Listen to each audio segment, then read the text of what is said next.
अच्छे लोगों के साथ हमेशा बुरा क्यों होता है? गीता में श्री कृष्ण ने दिया है अर्जुन को इसका जवाब।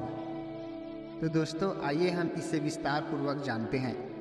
अच्छे लोगों के साथ हमेशा बुरा क्यों होता है? वही जो लोग बुरे कर्म करते हैं और अज्ञान की राह पर होते हैं वो खुशहाल दिखते हैं। श्री कृष्ण ने इसका जवाब गीता में दिया है। श्री कृष्ण ने अर्जुन को जवाब देते हुए समझाया है ये बात। लोगों को उनके कर्मों का फल हमेशा मिलता है।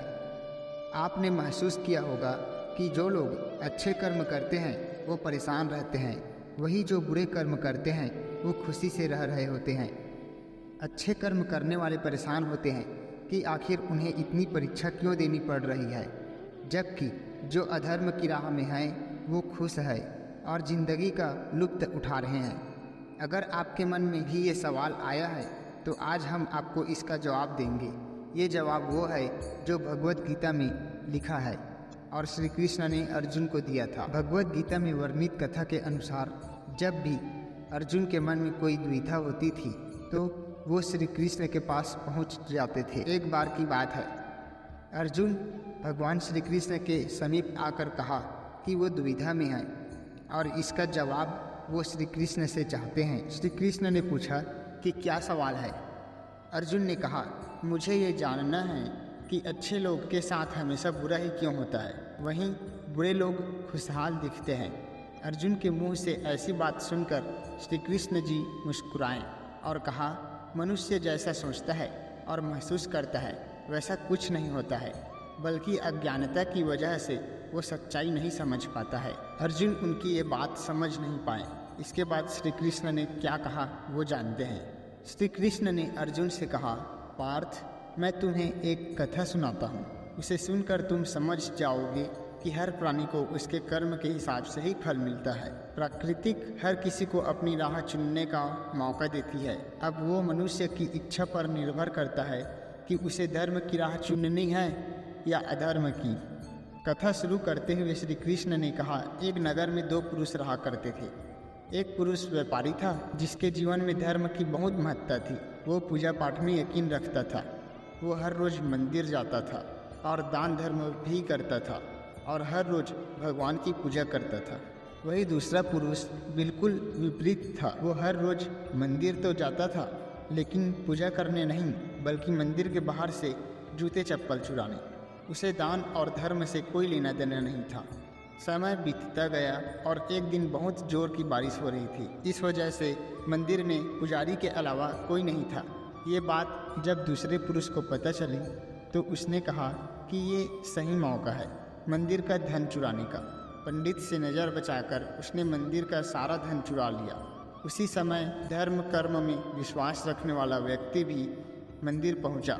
दुर्भाग्य से मंदिर के पुजारी ने उसे ही चोर समझ लिया और चिल्लाने लगे। वहाँ लोग एकत्र हो गए और उसे बहुत मारा।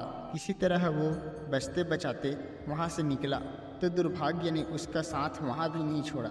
मंदिर के बाहर वो एक गाड़ी से टकरा गया और घायल हो गया। फिर वो व्यापारी लंगड़ाते हुए घर जाने लगा तो रास्ते में उसकी मुलाकात उस पुरुष से हुई जिसने मंदिर से धन चुराया था। उसने कहा, आज तो मेरी किस्मत चमक गई, एक साथ इतना सारा धन मिल गया। ये सब देखकर उसे बहुत बुरा लगा और उसने अपने घर से भगवान की सारी तस्वीरें निकाल दी। कुछ सालों बाद दोनों पुरुषों की मृत्यु हो गई। मरने के बाद जब दोनों यमराज की सभा में पहुँचे और भले पुरुष ने दूसरे व्यक्ति को देखा तो उसे बहुत गुस्सा आया। उसने क्रोधित होकर यमराज से पूछ ही लिया, मैं तो हमेशा अच्छे कर्म करता था, दान में विश्वास रखता था, उसके बदले जीवन भर मुझे अपमान और दर्द ही मिला, और इस व्यक्ति को नोटिस से भरी पोटली, आखिर ऐसा भेदभाव क्यों? इस पर यमराज ने कहा, पुत्र, तुम गलत समझ रहे हो। जिस दिन तुम्हारी गाड़ी से टक्कर हुई थी वो दिन तुम्हारे जीवन का आखिरी दिन था, परंतु तुम्हारे अच्छे कर्मों की वजह से तुम्हारी मौत सिर्फ एक छोटी सी चोट में बदल गई। तुम इस दुष्ट व्यक्ति के बारे में जानना चाहते हो। दरअसल इसके भाग्य में राजयोग था, मगर इसके कुकर्मों और अधर्म की वजह से वो सिर्फ एक छोटी सी धन की पोटली में बदल गया। कथा सुनाने के बाद श्री कृष्ण अर्जुन से कहते हैं, पार्थ, क्या अब तुम्हें तुम्हारे सवाल का जवाब मिल गया? ऐसा सोचना कि भगवान तुम्हारे कर्मों को नज़रअंदाज कर रहे हैं, ये बिल्कुल भी सत्य नहीं है। भगवान हमें कब, क्या, किस रूप में दे रहा है, मनुष्य को समझ में नहीं आता है। मगर आप अच्छे कर्म करते रहें तो भगवान की कृपा हमेशा बनी रहती है। इसलिए अपने अच्छे कर्मों को बदलना नहीं चाहिए, क्योंकि उसका फल हमें इसी जीवन में मिलता है। इसलिए मनुष्य का फर्ज है कि वो हमेशा अच्छे कर्म करते रहें, क्योंकि श्री कृष्ण ने गीता में भी बताया है कि किसी के द्वारा किया गया कर्म बेकार नहीं जाता, चाहे वो अच्छा हो या बुरा। दोस्तों, यह कहानी आपको कैसी लगी कमेंट करके ज़रूर बताना। वीडियो को लाइक करके शेयर ज़रूर करना। धन्यवाद। जय श्री कृष्णा।